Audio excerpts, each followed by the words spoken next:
మీ ఇల్లు ఎప్పటికీ పటిష్టంగా ఉండాలనుకుంటున్నారా? కాన్ లైఫ్ కెమికల్ తో ఇది సాధ్యం. ఈ నెంబర్ను సంప్రదించండి.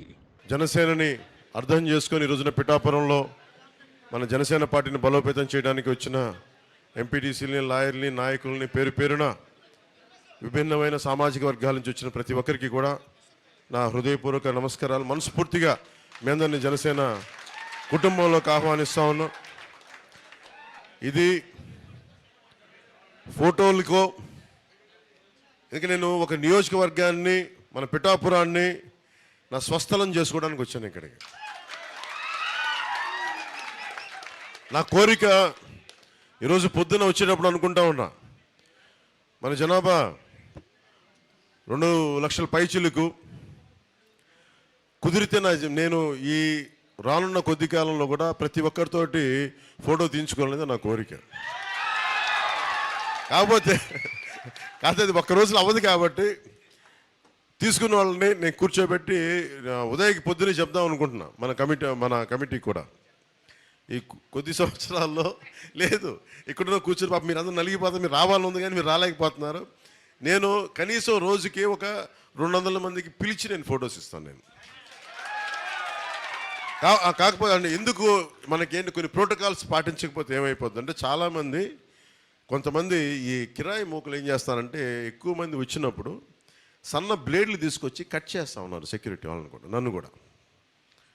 మన ఇక్కడ కూడా జరిగింది. అందువల్ల ఏంటంటే కొంచెం ఇలాంటి పరిస్థితుల్లో మీకు మన ప్రత్యర్థి పార్టీ పన్నాగాలు తెలుసు కాబట్టి, అందుకని కొంచెం స్ట్రీమ్ లైన్ ఉంటే మనం చేసుకోవడానికి బాగుంటుంది.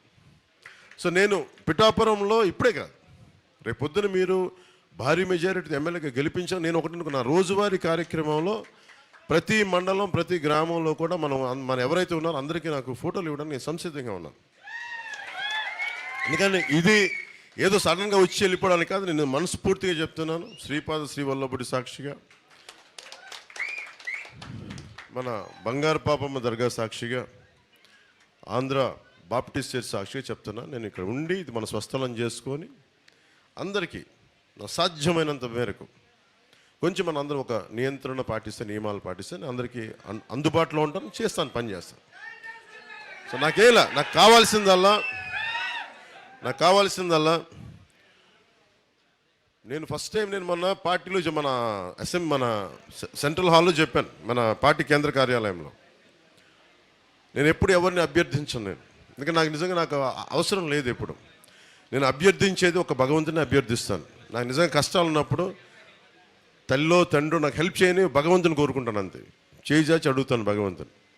మళ్ళీ అలాగే నేను ఈరోజు 2 సార్లు కోరుకున్నాను భగవంతుని. ఎప్పుడు భగవంతుని కూడా నా కోసం ఎప్పుడు కోరుకోను. వరుసగా నా సినిమాలు సరిగ్గా నచ్చట్లేదని చెప్పి ఎక్కడో తెలంగాణ మహబూబ్ నగర్ జిల్లా నుంచి ఒక్క అభిమాని వచ్చి అన్న, ఒక హిట్ అన్న, నీకు హిట్ లేదు, మేము చచ్చిపోతాం, రోడ్ల మీద తిరగలేకపోతున్నాం అన్న. అప్పుడు ఒక్కసారి కోరుకున్నా భగవంతుని, నా కోసం కాదు కానీ తండ్రి, నా అభిమానుల కోసం ఒక హిట్ ఇవ్వ, నేను చచ్చిపోతాను, వీళ్ళ ప్రేమను భరించలేకపోతున్నాను అనుకున్నాను.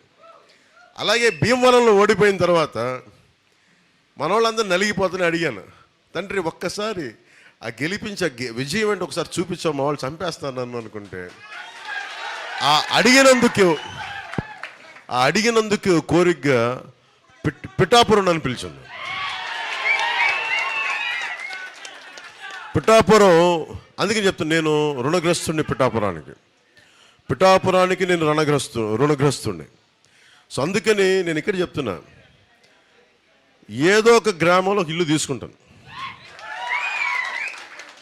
ఏ గ్రామం, 54 గ్రామాలు ఎక్కడ ఉండాలి, ఏ మండలంలో ఉండాలని ఎత్తుకుతున్నా.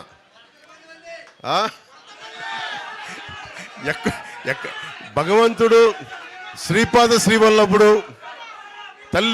తల్లి ఎక్కడ అనుమతిస్తే, ఎక్కడ దొరికితే అక్కడికి వచ్చి, కానీ అది మన పిఠాపురంలోనే ఉంటుంది. నేను మీకు అండగా ఉంటానని తెలియజేసుకుంటూ, ఎందుకంటే నేను మిగతా చోట్ల కూడా తిరగాలి, మిగతా కార్యక్రమాలు చేయాలి కాబట్టి మనస్ఫూర్తిగా మీ అందరికీ ఇంకొక మారు అందరిని ప్రత్యేకించి కలుసుకుంటానని నేను మీకు మాటిస్తాను. నేను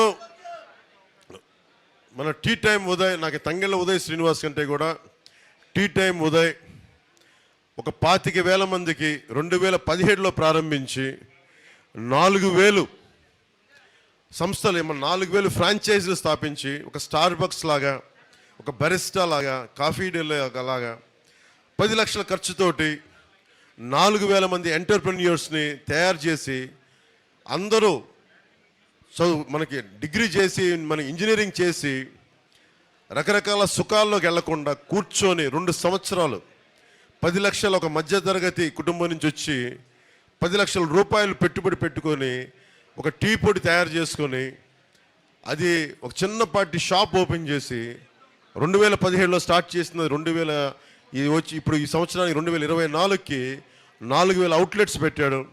దాంట్లో 1,100 మంది మహిళలకే ఇచ్చాడు ఎంటర్ప్రెన్యూర్స్గా. ఇది ఎందుకు చెప్తున్నానంటే ఇది మన నేల నుంచి వచ్చినాడు.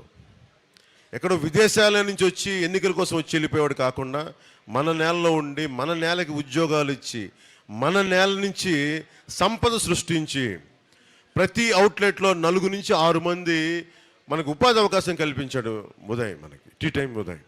ఆ ఉదయ్ని ఈ రోజున మనందరం కూడా నాతో పాటు ఉదయ్ని, టీ టైం ఉదయ్ గారిని, తంగెళ్ళ ఉదయ్ శ్రీనివాస్ గారిని మన కాకినాడ పార్లమెంట్ అభ్యర్థిగా గాజు గ్లాసు గుర్తు మీద, తెలుసు కదా గాజు గ్లాసు, పగిలే కొద్ది పదిలే కొద్ది గాజు గ్లాసు, దానికి తోడు మన కూటమి, ఒకవైపు మధ్యలో నరేంద్ర మోడీ గారు, ఒకవైపు చంద్రబాబు నాయుడు గారు, ఇంకోవైపు జనసేన, మీ అందరూ ఇష్టపడే నేను, మన పొత్తు గెలుస్తుంది, మన పొత్తు ప్రభుత్వంలోకి రాబోతుంది. ఇందాక చాలామంది ఎంపీటీసీలు వస్తే ఒకటే మాట మాట్లాడారు, మేము ఈ ప్రభుత్వంలో పనిచేసాం, ఈ పార్టీకి పనిచేసాం, మాకు గుర్తింపు లేదు అంటే, మీరు కష్టపడితే గుర్తింపు ఇచ్చే వ్యక్తిని నేను. దానికి కారకుడు ఒకటే చూడండి, ఉదయ్కి నేను ఒకటే చెప్పా, 2016లో నా దగ్గరికి వచ్చి నేను పని చేసుకుంటాను, పాపం 2016లో నేను పని చేస్తాను, వద్దు నువ్వు బాగా చదువుకో, బాగా సంపాదించుకో, నువ్వు ముందు నీ కాళ్ళ మీద నువ్వు నిలబడని చెప్పాను. ఆ రోజున నిలబడిన తర్వాత 19 ఎన్నికలకి తన స్నేహితుల్ని, తన కుటుంబ సభ్యులందరినీ కూర్చొని ఓటింగ్ చేయించాడు ఆ రోజున. ఆ రోజు 2019 నుంచి పని చేసుకుంటూ వెళ్ళాడు. అంటే నేను కష్టాన్ని గుర్తించేవాడని చెప్పడానికి, అందరినీ కలుపుకెళ్ళిపోయే వ్యక్తి. అలాగే తను ఒకటే చెప్పాను, ఎవరు పార్టీలోకి రావాలనుకున్నా అందరినీ మనస్ఫూర్తిగా ఆహ్వానించు. ఆ పరిస్థితిలో నీకు కూడా సీట్ లేకపోయినా సరైన సమర్థుడుంటే అతనికి ఎమ్మెల్యే, అతనికి స్థానాలు ఇచ్చి కావాలంటే వెనక్కి వెళ్ళంటే నేను మీరు ఇచ్చే సూచనలు శిరసా మనకి మనసా వాచ నేను పాటిస్తానని చెప్పి నిలబడితేనే ఈ రోజున తను కోరుకోకుండా ఈ రోజున కాకినాడ ఎంపీ పార్లమెంట్కి టీ టైం తంగెళ్ళ ఉదయ్ శ్రీనివాస్ గారిని నేను నిలబెడతా ఉన్నాను. సుమన్ టీవీలో మీ పర్సనల్ అండ్ బిజినెస్ ప్రమోషన్స్ కోసం కింది నెంబర్కి కాంటాక్ట్ చేయండి.